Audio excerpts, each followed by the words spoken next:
Ladies and gentlemen, the director of the Mercury Theater and star of these broadcasts, Orson Welles.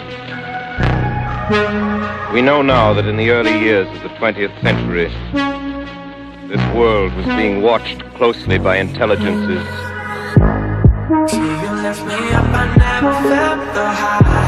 greater than man's, yet as mortal as his own.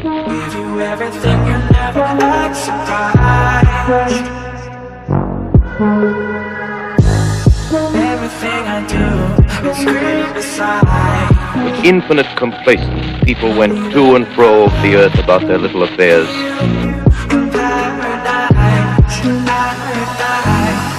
So let you know, let you leave. Got no regrets, I'm loving me. So let you know, I let you be. Got no regrets, I'm loving me. Had to let you know, had to let you know, had to let you go. But I know you're mine. Serene in the assurance of their dominion over this small, spinning fragment of solar driftwood, man has inherited out of the dark mystery of time and space. Yet across an immense ethereal gulf, that are to our minds as ours are to the beasts in the jungle.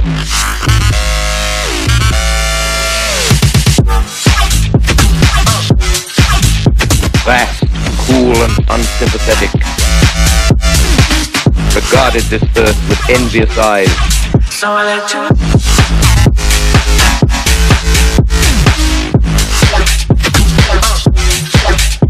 Slowly and surely drew their plans against us.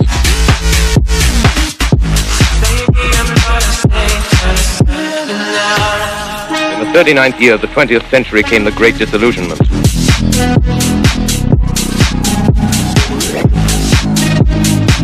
The war scare was over.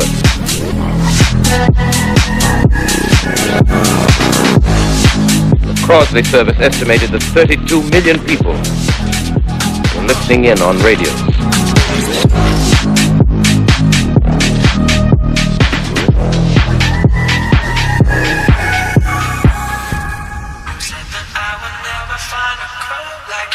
A slight atmospheric disturbance of undetermined origin is reported over Nova Scotia.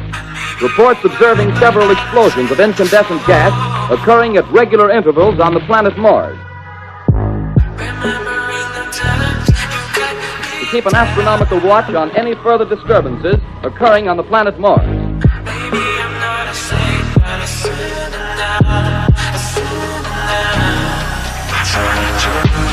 And you're quite convinced, as a scientist, that living intelligence as we know it does not exist on Mars?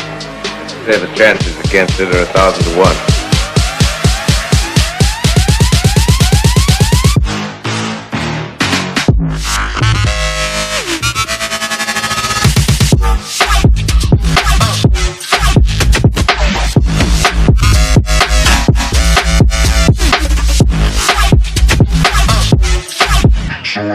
A huge flaming object, believed to be a meteorite, fell on a farm in the neighborhood of Grover's Mill, New Jersey.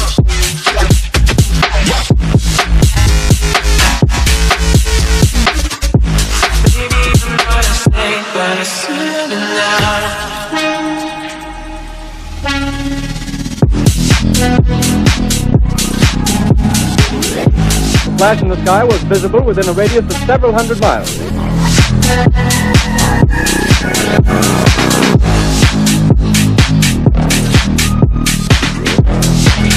Well, I hardly know where to begin. Paint for you a word picture of a strange scene before my eyes.